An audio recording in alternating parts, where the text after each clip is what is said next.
Chapter 11। साहिल और निर्मम कुछ पुरानी यादों में खो जाते हैं। फ्लैशबैक। 20 साल पहले जयपुर, रात का समय था। साहिल के कंधे पर सर रख निर्मम फूट फूट कर रो रही थी। उसके हाथ में एक 8 साल के लड़के की तस्वीर थी।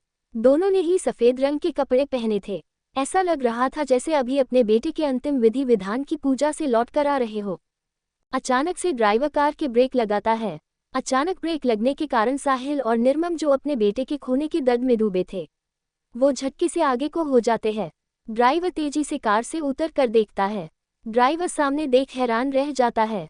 ड्राइवर वापस आ साहिल से अपनी घबराए आवाज में कहता है, सर 2 बच्चियों गाड़ी के सामने अचानक से आ गई। उनकी हालत बहुत खराब है। ये सुन साहिल निर्मम दोनों ही घबरा जाते हैं। दोनों तेजी दिखाते हुए कार से उतर कर देखते हैं। 2 बच्ची खून से लथपथ सड़क पर पड़ी थी। जगह जगह उनके शरीर पर खरोच और जलने के निशान थे। एक की उम्र 4 तो दूसरी की 5 साल होगी। साहिल एक बच्ची को अपनी गोद में उठा दूसरी को ड्राइवर को कार में लाने को कहता है। ड्राइवर ऐसा ही करता है। कुछ देर बाद ड्राइवर कार ड्राइव कर रहा था। साहिल और निर्मम एक एक बच्ची को अपने सीने से लगाए बैठे थे।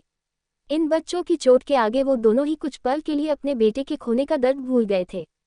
कुछ देर बाद हॉस्पिटल ऑपरेशन थिएटर में दोनों बच्चियों का डॉक्टर ट्रीटमेंट कर रहे थे।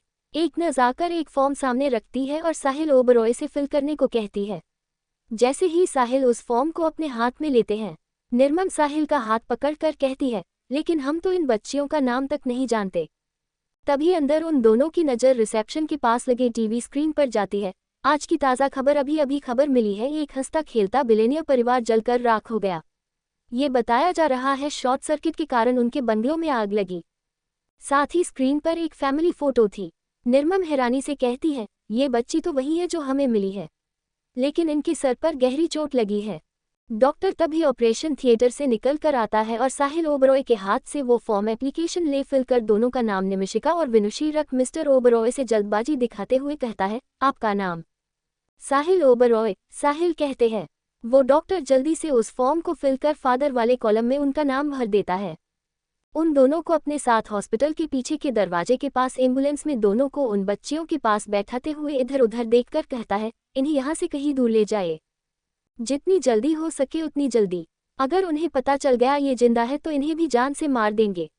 इनका बेसिक ट्रीटमेंट कर दिया है। पूरा ट्रीटमेंट कहीं दूर जाकर करवाना। यहाँ से बहुत दूर ले जाना, इन्हें बहुत दूर। साहिल निर्मम उस डॉक्टर को हैरानी से देख रहे थे। उनकी नज़रों में ना जाने कितने ही सवाल थे जिन्हें वो डॉक्टर समझ बोला, मेरी मदद कीजिए। इनकी जिंदगी बस अब आपके हाथों में है, वरना वो इन्हें भी मार देंगे। बाकी सब मैं बाद में समझाऊंगा, अभी समय नहीं है। इतना बोल एम्बुलेंस को रवाना कर देता है। साहिल अपने ड्राइवर को कॉल कर वहां से निकलने को कहता है। फिर अपने असिस्टेंट को कॉल कर अपना सारा बिजनेस नॉर्थ इंडिया से मुंबई सेटअप करने को कहता है। निर्मम तो ब्लैंक हो चुकी थी। उसे कुछ समझ नहीं आ रहा था कि यह सब क्या हो रहा है, लेकिन साहिल को समझने में देर नहीं लगती कि वो कोई हादसा नहीं, कोई साजिश है। वरना इन दोनों बच्चियों के सर पर चोट नहीं होती, सिर्फ जलने के निशान होते अगर वो उस आग से बचकर भागते हुए इनकी कार से टकराए होती। साहिल रास्ते में एम्बुलेंस से अपनी कार में उन बच्चियों के साथ शिफ्ट हो जाता है। सीधा एयरपोर्ट से मुंबई निकल जाता है। साहिल निर्मम को गले लगाते हुए कहता है, निर्मम जी, भगवान ने हमें जीने के लिए वजह दे दी। आज से ये हमारी बेटियां हैं, साहिल और निर्मम ओबरॉय की बेटियां। कुछ दिन बाद मुंबई के एक बड़े हॉस्पिटल में एक डॉक्टर दोनों बच्चियों के ब्रेन के सिटी स्कैन की रिपोर्ट लिए कहता है, मिस्टर ओबरॉय, आपकी दोनों बच्चियों की मेमोरी लॉस हो चुकी है। इन्हें ज़्यादा प्रेशर देकर कुछ भी याद दिलाने की कोशिश ना ही करेंगे तो अच्छा होगा, वरना उनके ब्रेन पर प्रेशर पड़ सकता है। बाकी सब ठीक है, आप इन्हें डिस्चार्ज करवा कर ले जा सकते हैं। Flashback and. साहिल निर्मम दोनों बीती यादों से बाहर आए, एक दूसरे को मजबूती से पकड़े बैठे थे। लेकिन जो भी हो, दोनों ने निमी वीनू को पूरा प्यार दिया था। कभी उन्हें यह एहसास तक नहीं होने दिया कि ये उनकी अपनी बेटी नहीं है। लेकिन मिस्टर एंड मिसेज ओबरॉय ने अपना 8 साल का बेटा भी खोया था, जिसे वो भुला भी नहीं सकते थे। उधर दूसरी ओर कपूर मैंशन। रात 11 बजे मैंशन के बाहर कार आकर रुकती है, जिसमें से एक लड़का ड्राइविंग सीट से उतरकर पिछली सीट का दरवाजा खोलता है, जिसमें से वीनू बाहर निकलती है। वो लड़का उसे ग्रीट कर कार कीज वीनू को देता है।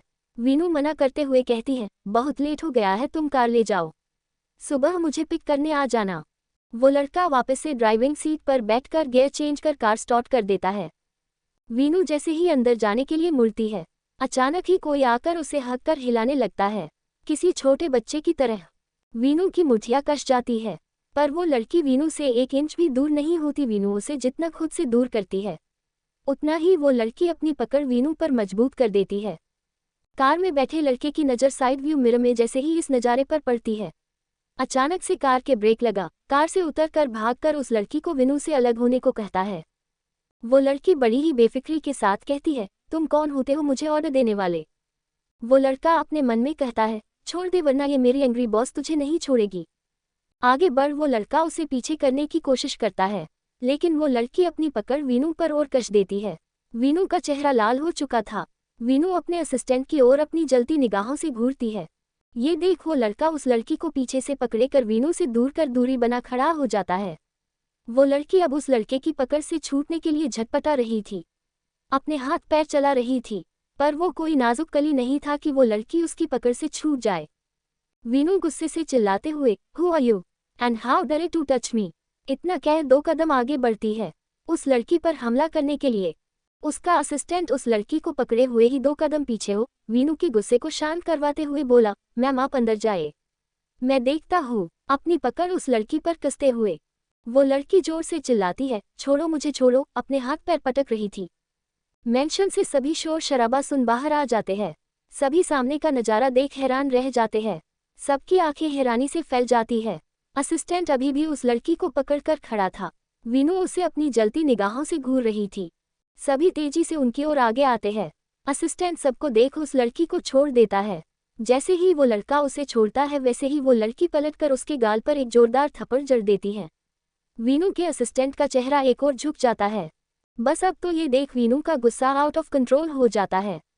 वीनू आगे बढ़ उस लड़की को अपनी ओर पलटकर उससे भी तेज तमाचा उस लड़की के गाल पर मारते हुए कहती है, हाउ डरे यू, तुम्हारी हिम्मत कैसे हुई वासु को हाथ लगाने की? पता भी है कौन है वो? सभी अपना हाथ अपने मुंह पर रख लेते हैं। विवान अपनी तीखी नजरों से वीनू से रौबदार सकत लहजे में, ये क्या तरीका है वीनू? विधि आगे आकर वेदा को बाजू से पकड़ गुस्से से वीनू से कहती है, तुम्हारी हिम्मत कैसे हुई मेरी बेटी पर हाथ उठाने की? सामने खड़ी वेदा अपनी आंखों में आंसू लिए अपने गाल पर हाथ रखे सदमे में खड़ी थी, जिसके चेहरे पर वीनू के उंगलियों के निशान साफ छपे हुए नजर आ रहे थे। वीनू गुस्से से बोली, अगर आपकी बेटी है तो थोड़े मैनर्स सिखाए। निमी जल्दी से वीनू के पास आ उसकी बाजू रब करते हुए कहती है, दी हुआ क्या है? वासु वेदा को ऐसे क्यों पकड़कर खड़े थे? वासु वीनू का असिस्टेंट, उम्र 27 साल, जेंटल और हैंडसम। वासु पोलाइटली जवाब देते हुए कहता है, ये लड़की वीनू मैम को हार्म करने की कोशिश कर रही थी। उद्धरण चिन्ह। वेदा गुस्से से नम आंखों से, उसे हार्म नहीं हक करना कहते हैं बेवकूफ। वीनू लगभग चीखते हुए, किसने कहा मुझे गले लगाने को, वो भी 10 मिनट तक? मैं अनजान लोगों को इतना क्लोज होने का हक नहीं देती। उद्धरण चिन्ह। विनय गुस्से से विधि से कहते हैं, फैमिली है, गले लगा भी लिया तो क्या हो, बिजली गिर गई तुम पर? वीनू बोली, ऐसी कौन सी फैमिली है जिसे मैं नहीं जानती और मुझसे अचानक आकर फेविकोल की तरह चिपक जाती है? विधि विवान से कहती है, तुम्हारे घर में मेरी बेटी के साथ इतना सब हो गया, तुम कुछ नहीं कहोगे? विवान कोल्ड वॉइस में बोला, मुझे इन सब से दूर रखो। ये वीनू और वेदा का बीच का मैटर है, मैं बीच में नहीं आऊंगा। वैसे भी घर में सभी को पता है कि वीनू का नेचर कैसा है, तो आपको अपनी बेटी को बताना चाहिए था। कम से कम खुद को किसी से इंट्रोड्यूस करके मिले। इतना कह विवान घर के अंदर चला जाता है। निमी वीनू को शांत करवाते हुए कहती है, दियाक शांत हो जाए, वो वेदा है, चाचा जी चाची की बेटी है। वीनू एक नज़र वेदा को घूर कर देखती है और मेंशन के अंदर चली जाती है। वासु वेदा से माफ़ी मांगते हुए कहता है, सॉरी मिस, मुझे पता नहीं था आप फैमिली है। I am really sorry. Veda गुस्से से अपनी नम लाल हो चुकी आंखों से देख मेंशन के अंदर चली जाती है। एक एक कर सभी अंदर चले जाते हैं, लेकिन यहाँ निवान मौजूद नहीं थे। निमी वासु से कहती है, वेदा की तरफ से मैं तुमसे माफ़ी मांगती हूँ। वासु बोला, सॉरी मैम, कुछ मेरी भी गलती है। मुझे पता होता कि वो निवान सर की फैमिली मेंबर है तो मैं ऐसा नहीं करता। मुझे लगा कि वो मैम को हार्म करना चाहती है। इतना कह वासु कार में बैठ जाता है। कार में बैठ एक गहरी सांस ले जो कुछ भी हुआ उसे भूलने की कोशिश करता है। वासु प्रेजेंट में जीने वाला बंदा है, जो हो गया इस बारे में ज़्यादा नहीं सोचता।